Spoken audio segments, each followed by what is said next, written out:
Amen. We rise, second paragraph, 212. כי ביום הזה כפר עליכם, לטהר אתכם מכל חטאותיכם, לפני אדוני תטהרו.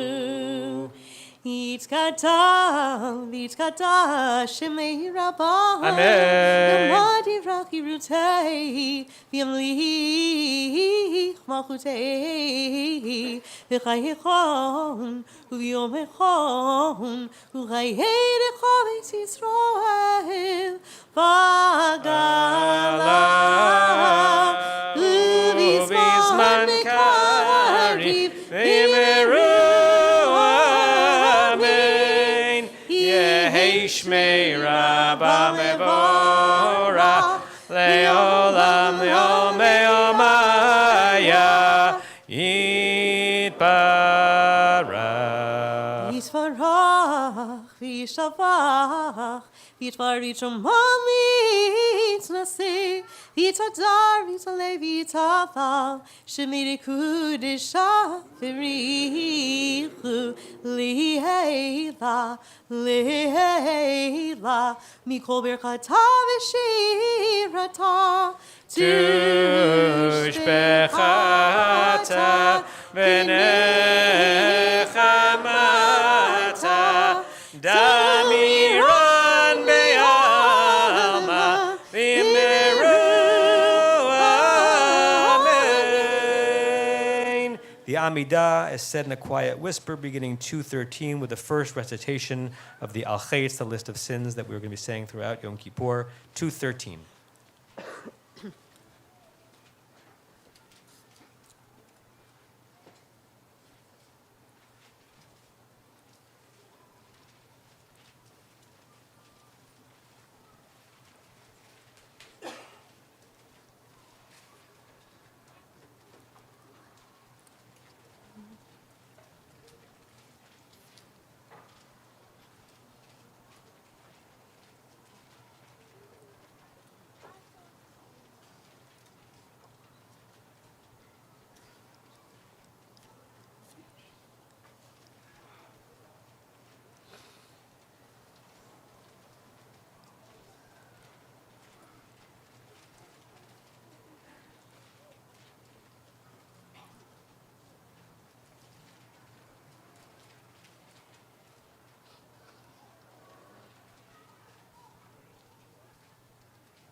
If you're still in the midst of your Amidah, please continue at your own pace. We're going to continue with that tune to the beautiful backwards acrostic on page 223, a poem that traces the moment we're in right now through what we're going to be experiencing tomorrow morning when we're hungry and raw, but hopefully raring to go, and then hopefully even a place of exaltation in our fatigue and sense of being famished by tomorrow evening.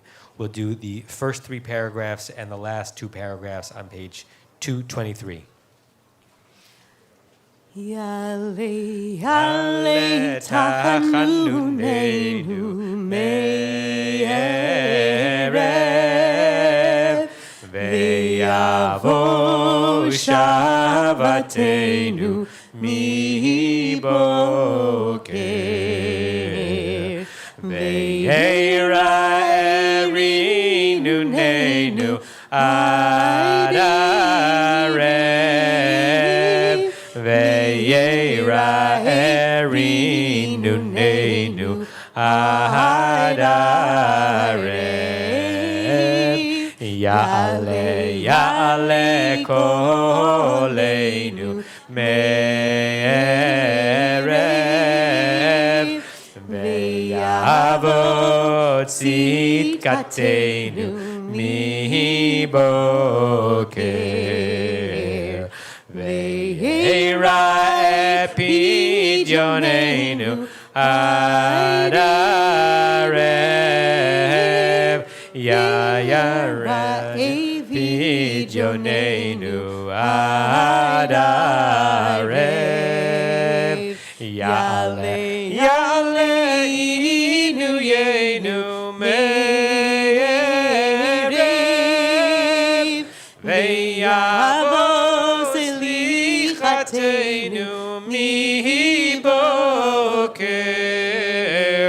ve'yera enakatenu ad arev, ve'yera enakatenu ad arev. 6 lines from the bottom. Yale, Yale dovkenu me'erev, ve'yavo gilenu miboker, ve'yera bakashatenu ad arev, ve'yera bakashatenu ad arev, ya'ale, ya'ale enkatenu me'erev, ויבוא אליך מבוקר, ויירא אלינו עד ערב, ויירא אלינו עד ערב.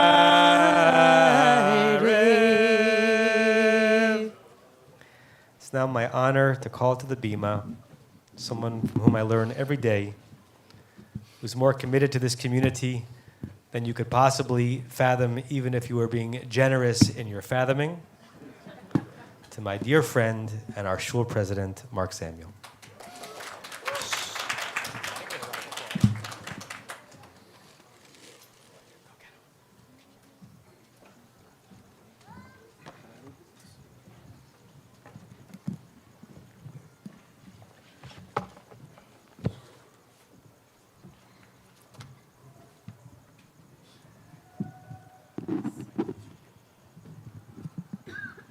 Is that better? It's 6 a.m. on a misty lake. No. Just kidding. And you know how much I love to swim. So I love the classics. Recently, on my way back home after a long flight, I watched the jazz singer, that masterpiece of Jewish family dynamics. As many of you know, Neil Diamond plays a cantor in a long line of cantors, but he also moonlights as a pop singer on the side. After a year on the road, during which he hadn't spoken to his cantor father, Neil comes home on Kol Nidre to make amends with his father, but his father refuses to speak to him until he learns he has a grandson. Only then, as they sit together after services in shul, does Neil's father discover the perspective necessary to forgive and reconnect with his son. In response, Neil sings Kol Nidre, the same Kol Nidre recitation you've just heard so beautifully chanted by Cantor Charney. Both Neil and his father made amends on this day, as we've done for generations. I feel like it was just yesterday I stood up here speaking to all of you last year. Now, some of you I met a year ago, and not since, and I have not seen since, and it's not because I was on the road singing at nightclubs. Others among you, we've been in daily or hourly contact, or together doing all things related to Temple Beth Am. For those of you whom I've never met, perhaps new members or guests, I extend a warm welcome to you and to Temple Beth Am. Last year, I asked you to introduce yourselves to your neighbors, and hopefully that's someone that you've seen between now and then. So I'm going to ask you to take a moment to do the same thing again and introduce yourself to someone new. And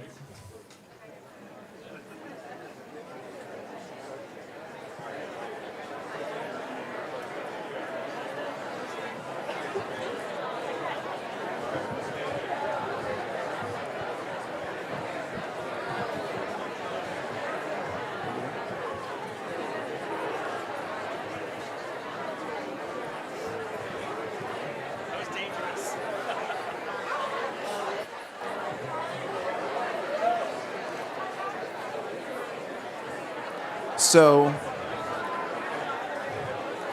this was dangerous, Rabbi Klickfeld. Sounds like one of our board meetings. Shh. So I hope this evening to weave a little theme into my speech, which is, come sit with me. Last year, just after Yom Kippur, I flew to Hawaii to do another Ironman triathlon. I had a major mechanical issue during my race. And I had a major mechanical issue during the race, and I had to work twice as hard to finish that portion. Unfortunately, it was too much for me, and my stomach shut down. And my son, Chasen, immediately came to my side. He sat with me almost an hour, bringing me water, fuel, and whatever else I needed. And I was heartbroken. For that first time, I could not finish that race. I felt like I had failed. Over time, I realized that this was not a failure, and though it may sound cliche, it was my most successful race. Why? Because I witnessed what it was like for my son to come through for me in that dark hour and be able to accept his help. Come sit with me, I said to Jason, and there he was. This reframing of failure and success brings me back to Yom Kippur and the things we try to do to improve ourselves and our community at a moment of intense self-reflection. It also is a reminder that our shul's theme for this year is sustainability, which requires honest, thoughtful growth with the goal that each of us can say to each other, come sit with me, and there will be a place or a program where that can happen. Temple Beth Am is a space where we can sustain community, wellness, simchas, and spirituality. As part of our theme toward thoughtful and sustainable growth this year, we made significant upgrades to our institution. After all, we can't sit together if there's nowhere to sit, which leads me to a perfect transition, the bathrooms. We have completely renovated all of them in the temple building. Special shout out to Sarah Aftergood for being my nudge to get this project done with her timeline of her grandson's bar mitzvah. Cafe TBA has found a permanent home where the old Hall of Memories once lived. It's a place where we're going to have small classes, a coffee room, yoga and meditation can also take place. I hope that you're going to have a moment to come sit with me while enjoy a cup or two of coffee, and who knows, maybe a l'chaim as well.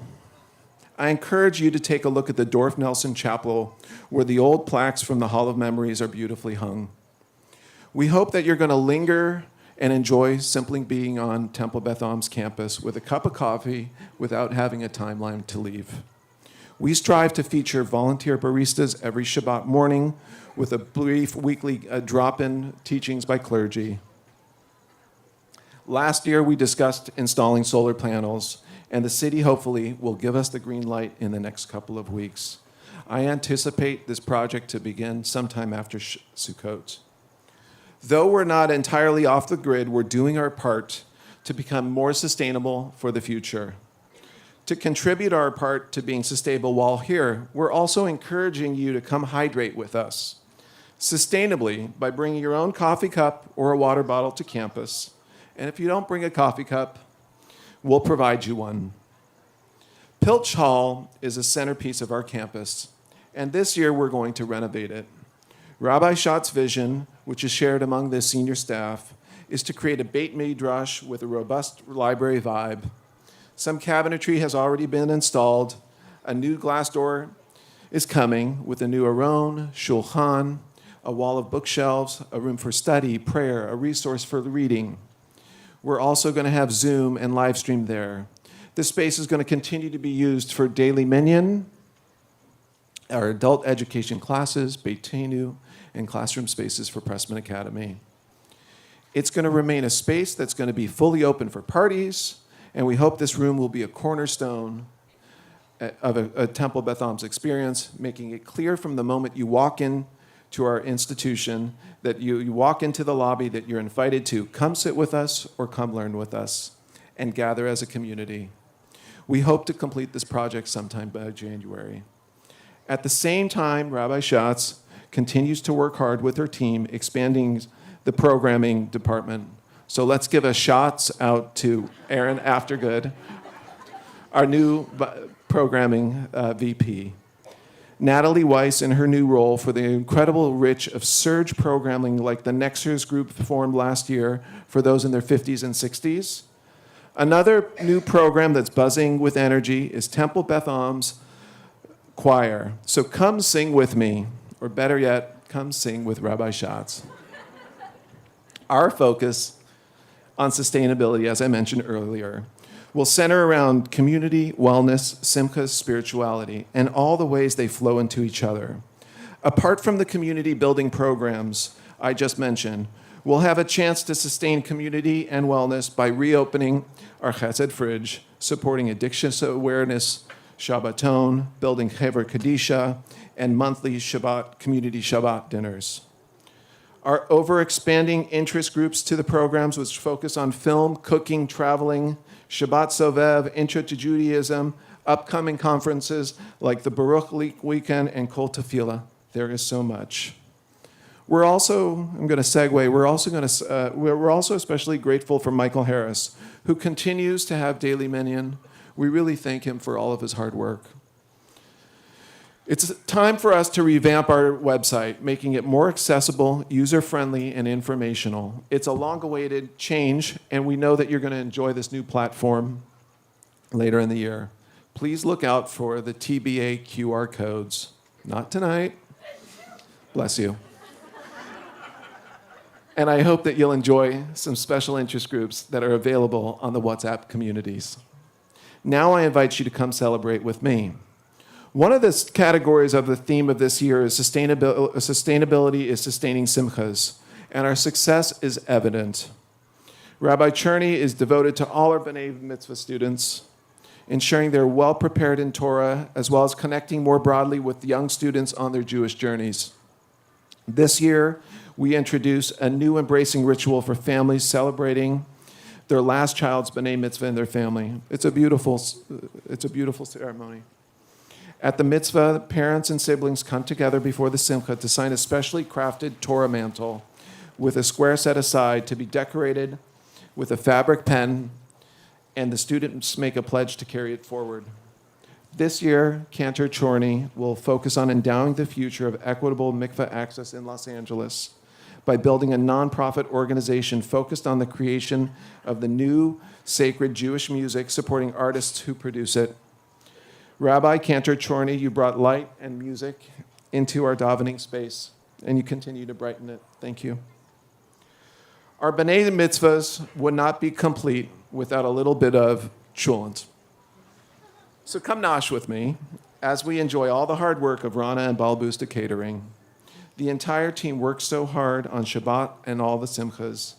That goes out for our entire facilities teams who keep our space tidy, and they always have a smile as soon as you step foot onto our campus. The facilities team really does all the heavy lifting, and we appreciate you. Another top priority for me, and we're grateful for, is security, and this is for Ralph and his team.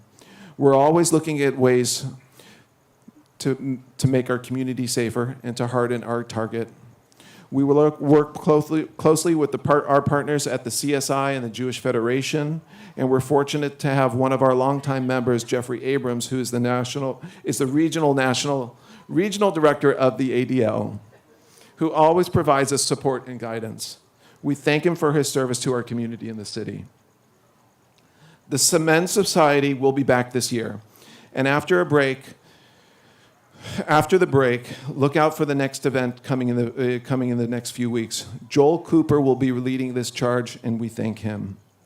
Rebecca Friedman, the new Sisterhood president, has big plans for this growing group, which will also incorporate the idea of sustaining connections for this year with a very full calendar of events.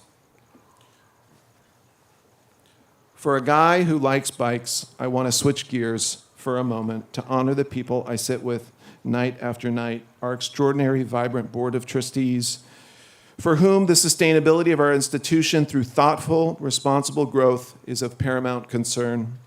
I want to acknowledge this team, including all of our past and present vice presidents and presidents who do so much work behind the scenes to ensure long-term planning for our community.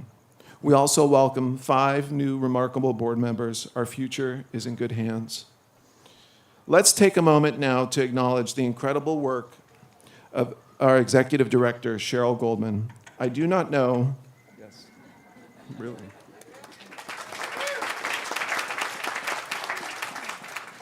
I do not know how she does it.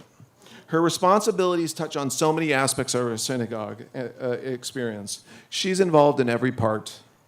She ensures that our facilities programs happen seamlessly, without interruption, wearing a multitude of different hats, sometimes even a construction hat. She's able to manage our budget and staff and somehow being able to pivot in any direction and to manage whatever comes her way. I am thrilled Cheryl will take her long-awaited, well-deserved sabbatical in January. A special thank you to all the greeters, especially Natalie Weiss, who's worked with our new VP of Membership, Jana Richland, and other staff volunteers. Whenever anyone walks onto our campus, whether they're the oldest or newest member, a handshake, a smile, a hug, a conversation goes a long way to setting their experience. Our membership numbers are on track this year, Kol HaKavod. There have been many positive changes this year at Pressman Academy.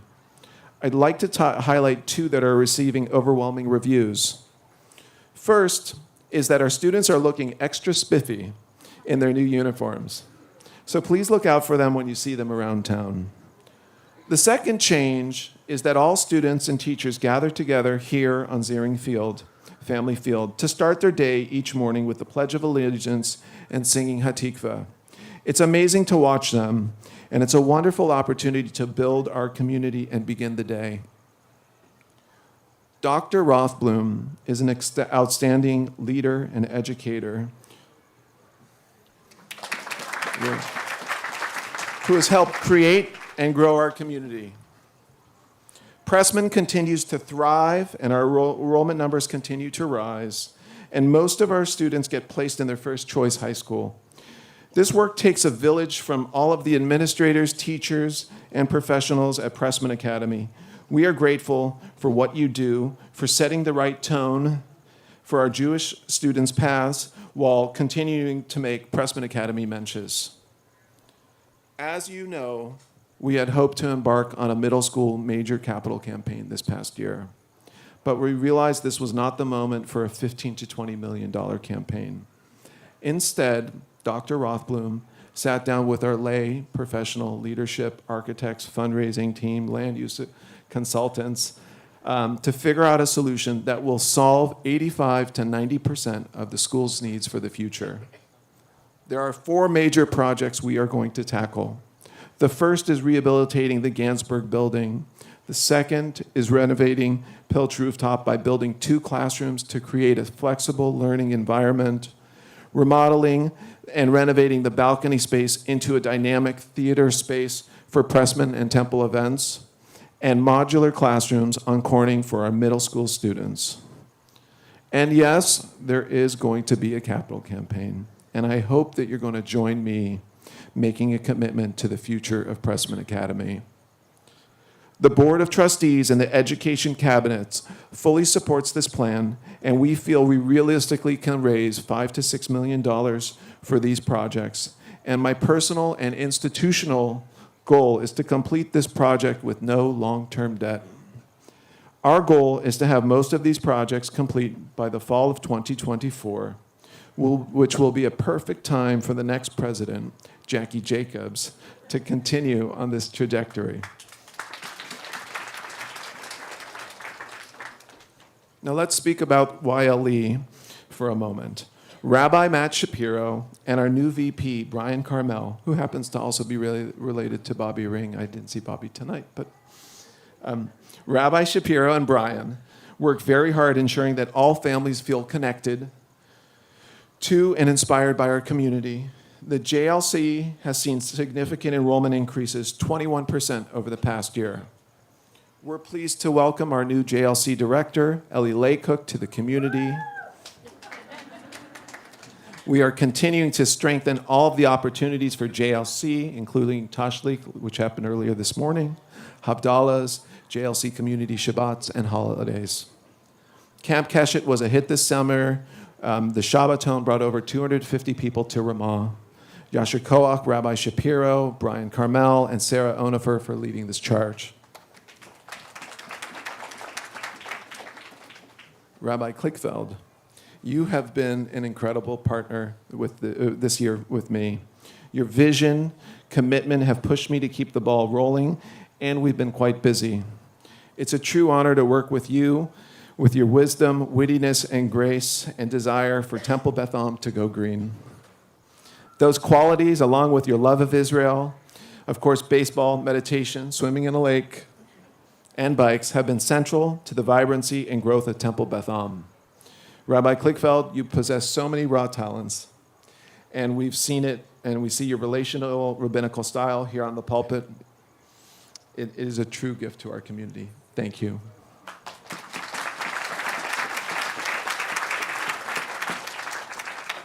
You have to keep your seatbelt on. We got 10 more months to go, so. As a triathlete, I admit I don't do sitting that well. And some of my best shul connections have started outside of these walls. Last year on a Shabbat morning run, I bumped into another man whose family is a longtime member here. This gentleman was considering if Temple Beth Am was the place for him. While speaking with him, we talked about the direction of our shul. He asked if we can exchange numbers on our phones. Sorry, rabbis. And we made plans to have coffee, and I've already gotten together a few times. So I say to you, if you want to get involved at Temple Beth Am and build a sustainable future, come run with me. The good news is he's here tonight. I have enjoyed serving all of you this past year, and knowing that this job, like Judaism itself, is not a sprint but a marathon. I look forward to celebrating another year, but I know as this year ends, it's going to be a bittersweet year for me. I am beyond grateful for my entire family, especially Jessica, Jason, Eleanor, and Sienna. Thank you for always supporting me these past 14 months. We know how busy things can get, but I am inspired by my family every day, knowing that we share the same commitments to Temple Beth Am, Preston Academy, and Israel. Jessica, we know your dad's with us tonight. We miss him. So, as we continue this holiday of Kol Nidre, I ask you to think of the jazz singer and watch it again or watch it for the first time. Consider how you can sustain your relationships and community by making amends, asking for forgiveness, continue to move forward. As we've all sustained so much over the year, let us continue to grow together. So I ask all of you to come shul with me together in the coming year. Gemar Chatima Tova.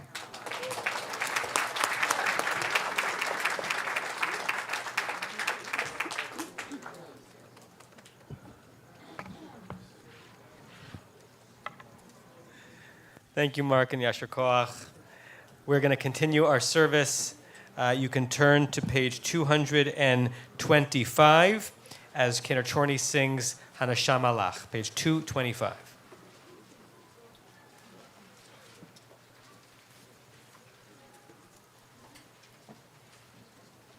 Hanasham Alach v'haguf alach chusa alam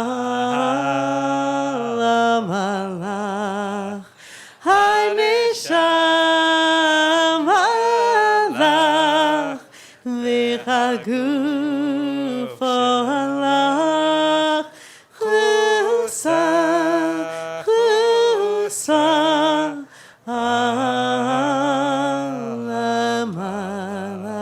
Hanesham alach v'guf shelach Adonai yaseh leman shemecha Hatanu al shemcha Adonai Haseh leman shemecha V'avor kevod shemcha Ki echanu v'rachum shemecha Leman shemcha Adonai v'salach avoneinu Ki ravu. Middle of 226, please rise as we anticipate singing the Shlosh Esrei Midrot, the 13 attributes of God. Middle of 226. Tavur al pesha v'timchei Hashem Ki yom yitjaseh v'imosham Tazin shavatenu v'takshiv menu ma'amar Ki yom v'yikra v'shem Adonai V'yavor Adonai al panav v'yikra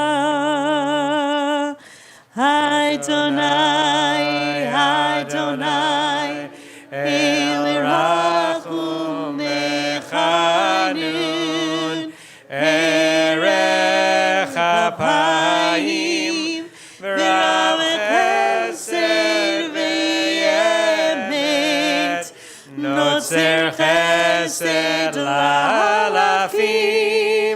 נושא עוון ופשע וחטא ונקה וסלחת לעווננו ולחטאתנו ונחלתנו סלח לנו אבינו כי חטאנו וחללנו מלכנו כי פשענו כי אתה אדוני טוב וסלח ורב חסד לכל קוראיך. Page 227, you may be seated. We'll sing the first two and the last paragraphs of Kihine Kachomer, imagining that we are but supple clay in the hands of a creator who forms us, shapes us, and sets us in the direction of our lives.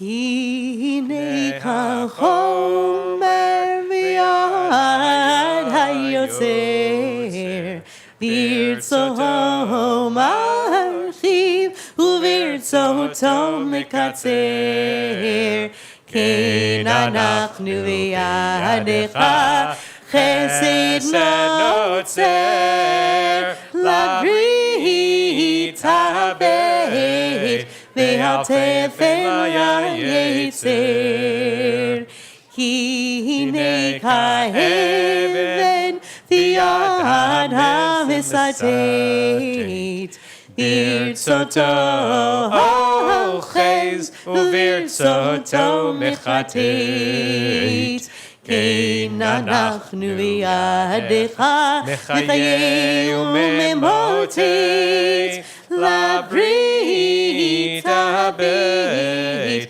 ועל תפן ליצר. Last paragraph. הנה ככסף ביד הצורף ברצותו משגשג וברצותו מצרף כן אנחנו בידך ממציאים מזור טרף לברית הבית ועל תפן ליצר. 229, we rise again as we sing the 13 attributes of God, where the red arrow is on 229. הורית לנו לומר 13 זכור לנו היום ברית 13 כמו שהודעת לעיניו מקדם כמו שכתוב וירד אדוני בענן ויתייצב עמו שם ויקרא בשם אדוני ויעבור אדוני על פניו ויקרא Adonai, Adonai, El Rachum Bechanun, Erech Havayim, V'rav Chesed V'emet, Notzer Chesed L'alafim, Nosei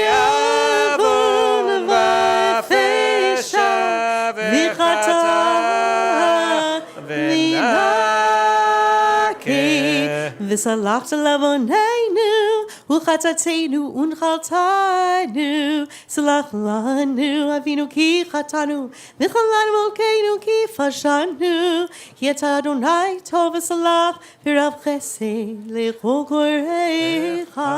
Remain standing, page 233, second paragraph. The ark is opened as we get to Shema Kolenu. We'll repeat each of the lines after Kenar Chorny. I think one of them we're actually going to sing together, but the other ones we repeat after her on page 233.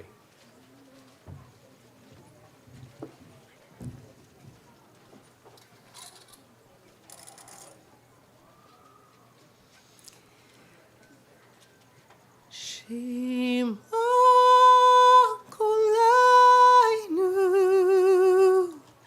Adonai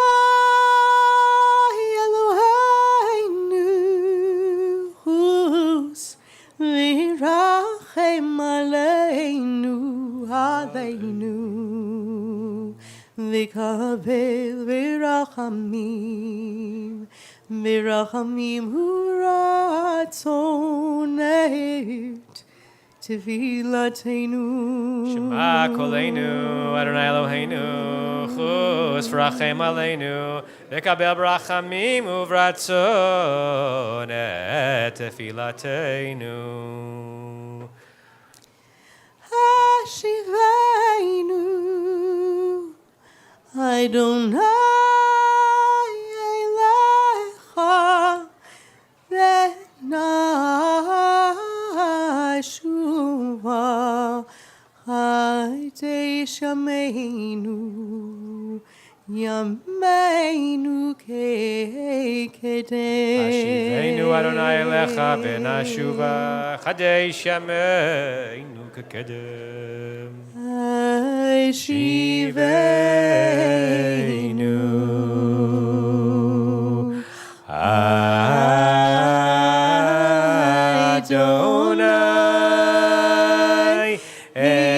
elecha v'nashuva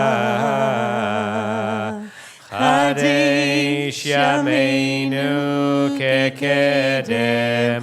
Oh, Chadesh, Chadesh, Chadesh, Yameinu kekedem. Oh, Chadesh, Chadesh, Chadesh, Yameinu kekedem. Oh, Chadesh, Chadesh, Chadesh, Yameinu kekedem. Al tashlichenu milfanecha v'ruach kodshecha Al tikach mimenu. Al tashlichenu milfanecha baruch kodshecha. Al tikach mimenu.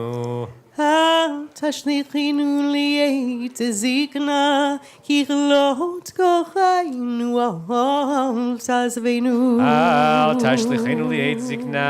Kichlot kochainu al tazvenu.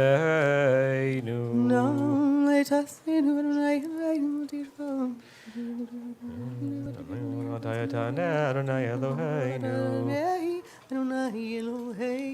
The ark is closed, page 234. You may be seated. Eloheinu, Eloyavoteinu, Salach lanu, Michal lanu, Kaper lanu, Ki anu amecha, Ve'ata Eloheinu, Anu vanecha, Ve'ata Avinu, Anu avadecha, Ve'ata Adoneinu, Anu kehalecha, Ve'ata chelkeinu, Anu nachlatecha, Ve'ata goraleinu, Anu tzonecha, Ve'ata roeinu, Anu charmecha, Ve'ata notreinu, Anu fe'ulatecha, Ve'ata yotzereinu, Anu rayatecha, Ve'ata doneinu, Anu segulatecha, Ve'ata keroveinu, Anu amecha, Ve'ata malkeinu, Anu mamirecha, Ve'ata mamireinu, Anu azefanim, Ve'ata rachum lechanun, Anu כשיורף. ויצר חיים אנו מלאי אהרון, ויצא מלאי רחמים אנו ימינו כצל עובר. יצאו שנותיך לא יתמו אלוהינו, אלוהי אבותינו תבוא לפניך תפילתנו, ואל תתעלם מתחינותינו, שאין אנחנו הזייפנים, וכשיורף לומר לפניך, אדוני אלוהינו ואלוהי אבותינו, צדיקים אנחנו ולא חטאנו, אבל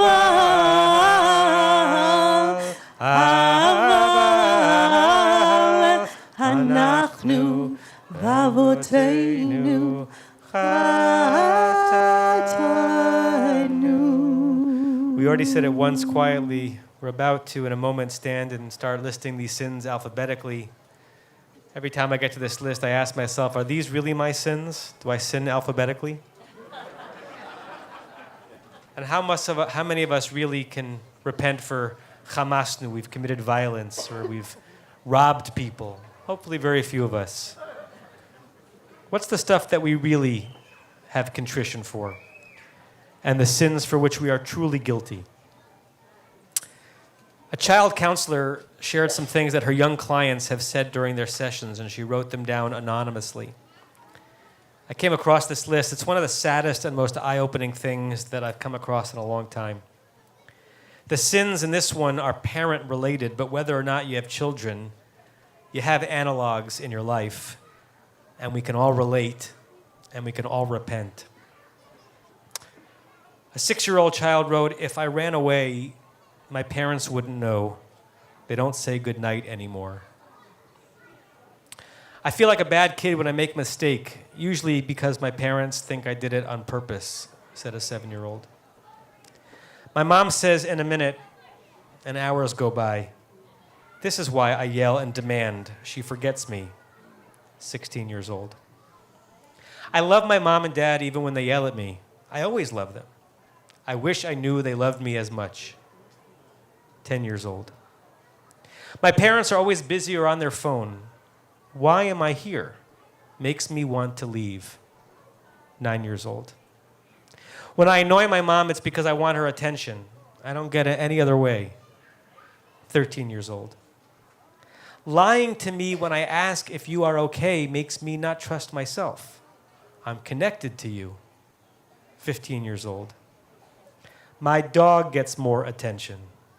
Well, that one I kind of understand. No. "Dad said it is because the dog can't talk back, so I stopped talking," 7 years old. And 6 years old, "I wish I was as important as their phone."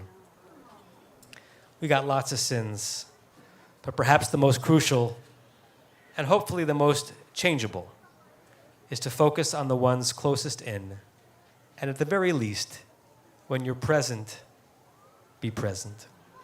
Please rise for Hashamnu, page 235.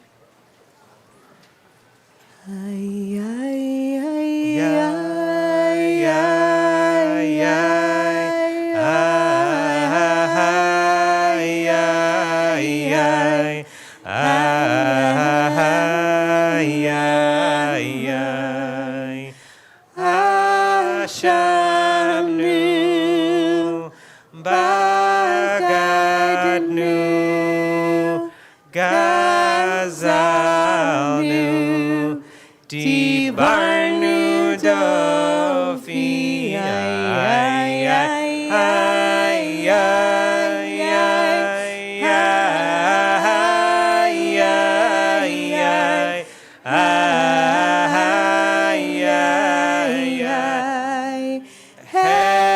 Hevinu, Vehir Shanu, Zadnu, Chamasnu, Tafalnu Sheker.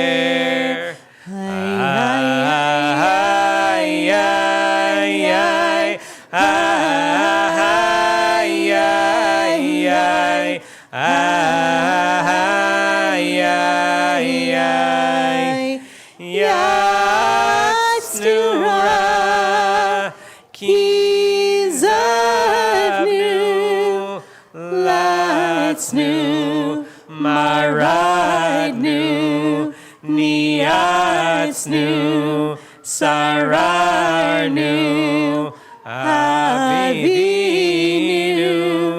Pashanu, Tsararnu, Kishinu, Oref. Ay, ay, ay, ay, ay, ay, ay,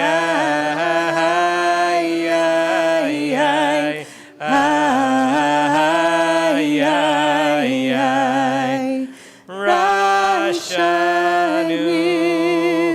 Shichadnu, Tiavnu, Tainu, Titanu.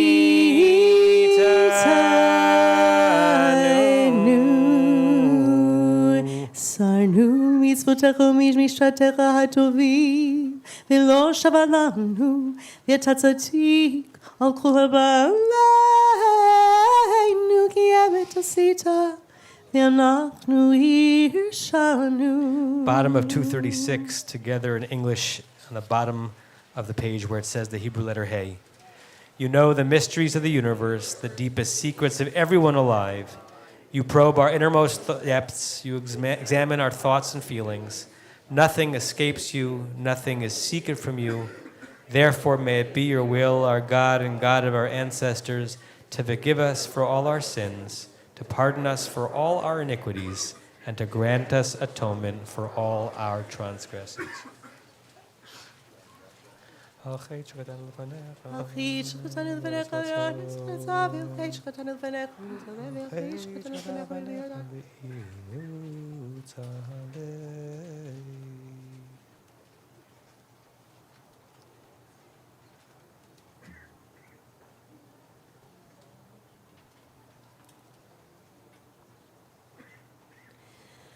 Achit shkatan levanecha v'yitzrarav achit shkatan levanecha v'yodim v'lo yodim.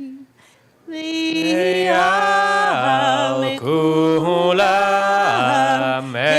Eloah selichut selach lanu mechalanu kaper lanu. Achit shkatan levanecha Achit shkatan levanecha v'chapat shochad.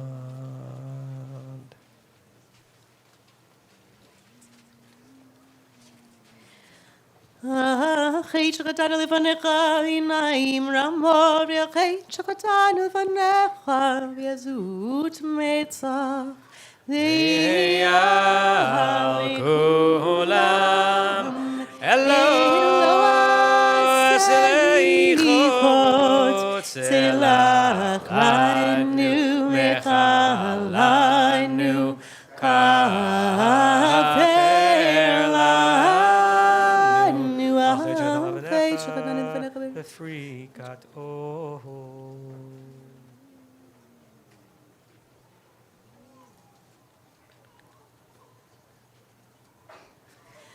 Achit shkatan levanecha v'tzum het yad v'achit shkatan levanecha v'timon levav V'yal kulam Eloah selichut selach lanu mechalanu kaper lanu.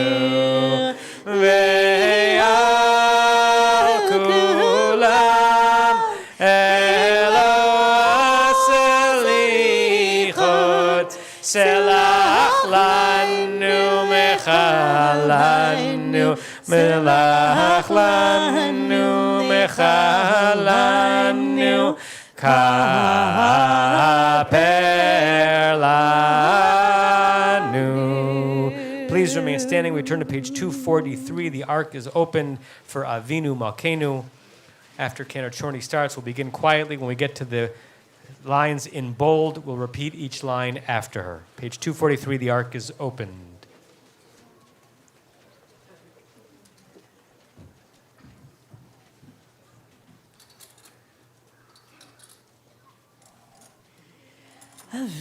Malkeinu Chatanu Lefanecha.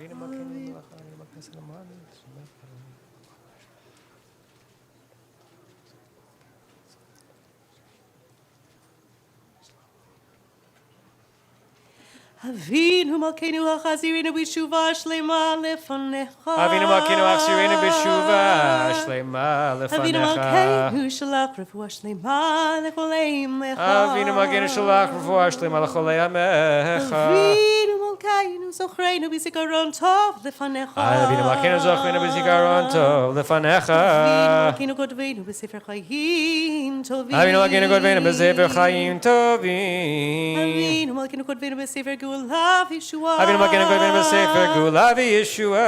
Avinu Malkeinu Godveinu B'Sefer Parnas Avechal. Avinu Malkeinu Godveinu B'Sefer Parnas Avechal Kala. Avinu Malkeinu Godveinu B'Sefer Zechuyot. Avinu Malkeinu Godveinu B'Sefer Zechuyot. Avinu Malkeinu Godveinu B'Sefer Slicha Umchila. Avinu Malkeinu Godveinu B'Sefer Slicha Umchila. Avinu Malkeinu Maslach Lanu Shalom. Avinu Malkeinu Yeshua.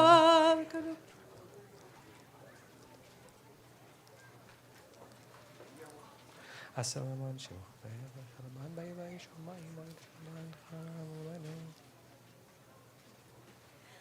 Avinu Malkeinu Asei Manecha Im Lo Limaneinu.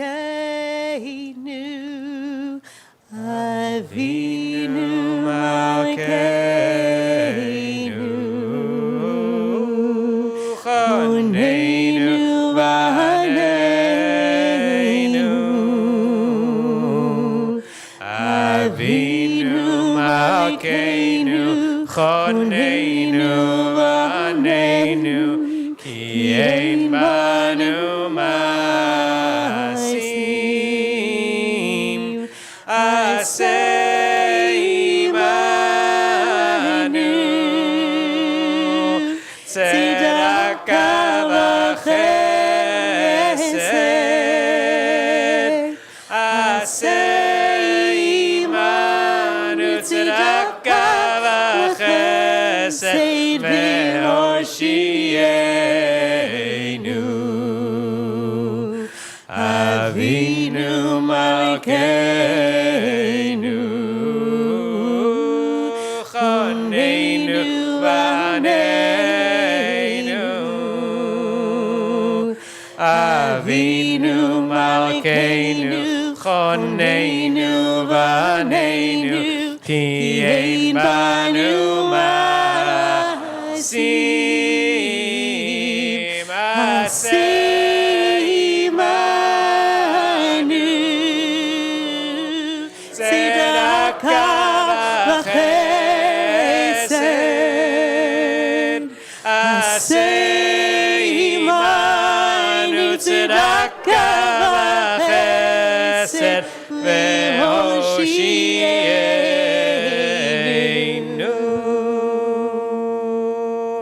As soon as the ark is closed, Kaddish Shalem, page 245.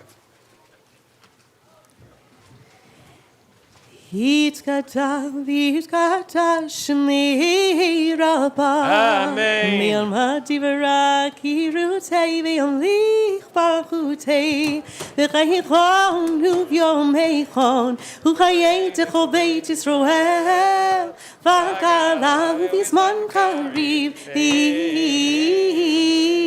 Imeru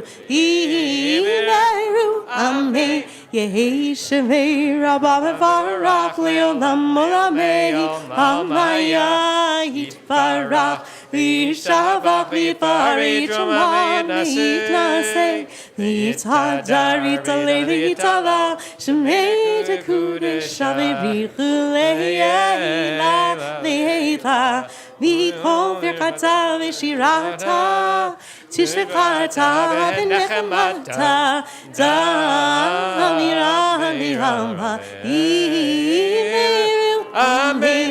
Zitkabal Salot Hon Huvant Hon Dechol Yisroel Chazam Avuhon Divishmaya Divishmaya Divishmaya Imeru Imeru Amen. Yesh lama rava min Shemaya v'chaim aleinu v'yakol Yisrael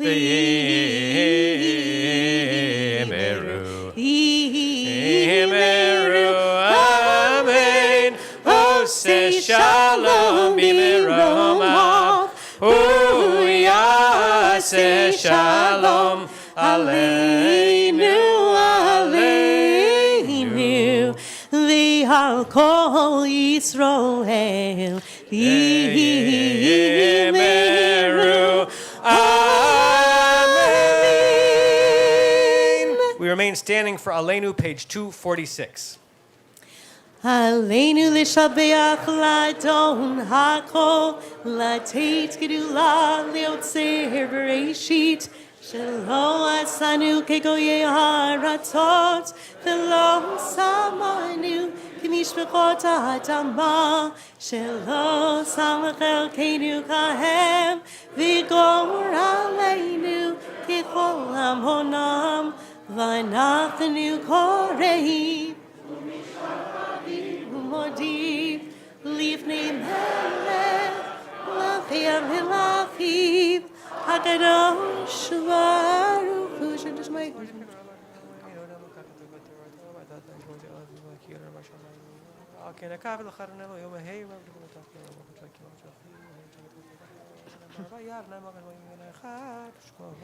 Kagatu v'tor tachanunim poch leolam v'hed v'nehemar v'haya Adonai lemelech al kol haaretz bayom hahu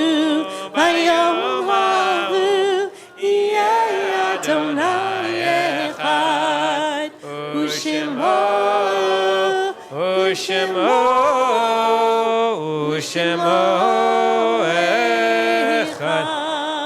May be seated, page 248. We add in Psalm 27 for the high holiday season.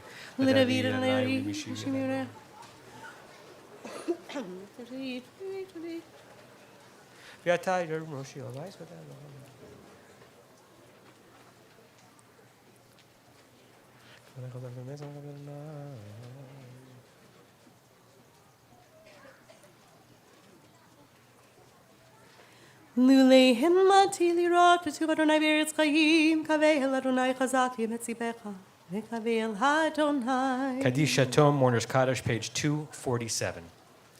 Yit gadal v'yit kadash shemei rabah v'alma divra kirutei v'amlich malchutei v'chayechon v'yomechon v'chayei dechol beit Yisrael ba'agala u'vizman kari v'imru Amen. Yehei Shemei Rabba Mevorach Le'olam Le'omeo Maya. Yit barach v'yishtabach v'yitfa'ar v'yitromam v'yitnaseh v'yit hadar v'yitaleh v'yitalal shemei dekudsha v'richu le'ela le'ela mikol birchata v'shirata tushbachata v'nechamata damiram v'alma v'imru Amen. Yehi shlama rabba min shemaya v'chayim aleinu v'al kol Yisrael v'imru Amen. Hosei shalom b'mromav uyasei shalom aleinu v'al kol Yisrael v'imru. Amen. Just a few brief announcements and then one more little idea to share with you. First, Yasher Koach to Ken Chorny for a beautiful Kol Nidre service. Voice strong and sweet, and we look forward to davening with you tomorrow. Yasher Koach to Mark on his beautiful talk about the current and the future possibilities for what we're doing here at Temple Beth Am. He mentioned Ralph by name, our security director. If you don't know him, he's the scary bald-looking guy with a big gun. It's also his birthday. So as you're walking out, please wish him a happy birthday. I don't think he's here right now. And also, it's Art's birthday. So our director of facilities and our director of security, it's both their birthdays today. They're spending their birthdays making sure that this place is safe and running properly. And I'm sure they will be very delighted if you wish them a happy birthday. So we do wish them a happy birthday. And if you see them, please do it directly to them. Tomorrow... Hello? Okay. To tour through what's happening during the day. The clergy-led services are beginning here together at 9 o'clock. Library meeting will begin in the the gym, but Rabbi Chorny and I and Rabbi Schatz and Rabbi Warshawski will begin here at 9 a.m. for a musical in the round Psuke de Zimra to start your day with a special, beautiful singing. Then we'll split up. Rabbi Chorny and I will go into the sanctuary. Rabbi Schatz and Rabbi Warshawski will be on the field. The sermon, most of you heard me give tonight, I'll be giving again in the sanctuary. If you want to hear Rabbi Schatz's sermon, it'll be out here on the field. We'll be giving them at around the same time, so you can still daven with me and Rabbi Chorny and hear Rabbi Schatz at around the same time if you come for that. Then for mincha at 4:55, I believe, the traditional mincha will be taking place in the gym, led and hosted by Library Minyan, and Rabbi Chorny and Rabbi Schatz and Rabbi Warshawski and Rabbi Shapiro and Cantor Michelle Stone and I will be doing our creative Hama'alot service here, a parallel to mincha around 4:55 in the round, singing and learning and having a high point towards the end of Yom Kippur. And then we're all going to finish Ne'ilah together. The clergy-led services here under the tent, so both services will be together. Library Minyan will finish in the gym, shofar blowing at around 7:25. I think those are all the announcements. So, last note I want you to think about. If you're not meaningfully uncomfortable in the next 24 hours, then you're probably not doing something right. You've got to be in a little bit of distress in order to bring you and others needed comfort and change. On that note, I want to share with you something that was written by Jessica Kate Meyer, who's a chazan and a Jewish leader in the New York area. Something that she learned about balance while tuning her violin. She wrote, after hours of practice, changes in temperature and humidity, and day-to-day wear and tear, the strings stretch and contract and they need realignment. With thumb and forefinger, I apply firm but gentle pressure and rotate the tuning peg up and down, intentionally wringing the string out of tune, too flat, then too sharp, dancing on either side of the desired pitch, feeling for the boundaries of in tune. I wiggle the peg back and forth until somewhere along the route between sharp and flat, I hit the sweet spot. I can feel that in-tune string vibrate through my whole body. It's blissful. And all the sweeter because I know what it is to be off-key. In fact, I just was. From years of tuning my violin, I learned that finding balance requires stepping off balance, stepping out of comfort zones, off-key, into complexity, and feelingly finding our way back home. I hear an echo of this tuning in the words of Oliver Wendell Holmes. He wrote, "For the simplicity that lies this side of complexity, I would not give a fig. But for the simplicity that lies on the other side of complexity, I would give my life." So I would say as we attune and atone this year, may we never shy away from the off-key nor the complexity, always listening for the sweet sound emerging from the dissonance. So for the next 24 hours, get out of tune, and then find your tune and sing it sweetly. We continue with Yigdal, page 250.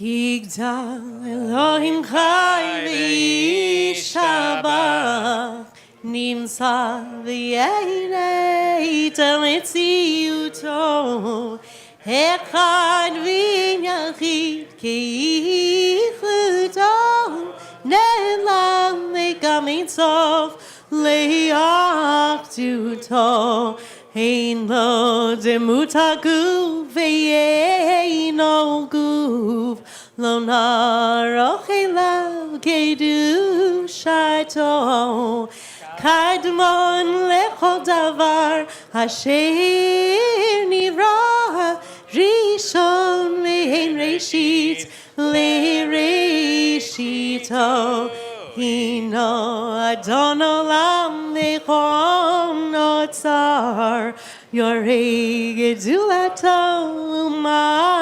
Malchuto Shefa Nevuato Nitan Noel Anshe Segulato farto lo kam Yisrael Moshe od navi ulavit et emunato Torah temet natan li'am oel aliyad nevio ne'eman beito lo yachal Yifa'el lo yamir daito le'olamim lezulaito Sofei ve'yodea Sitareinu Mavit Lesof Davar Mekadmato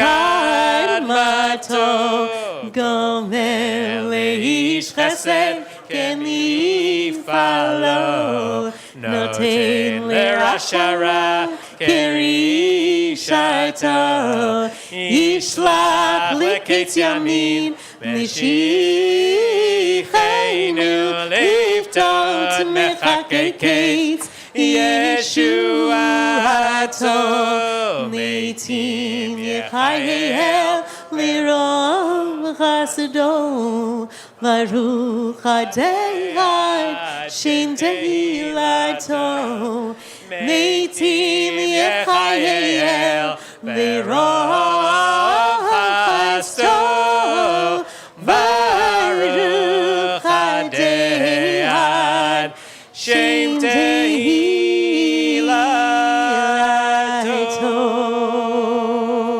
Good Yontif. Have an easy fast, everyone. Sleep well. See you tomorrow. Come say Good Yontif if you like. We'll linger here as long as people want to talk.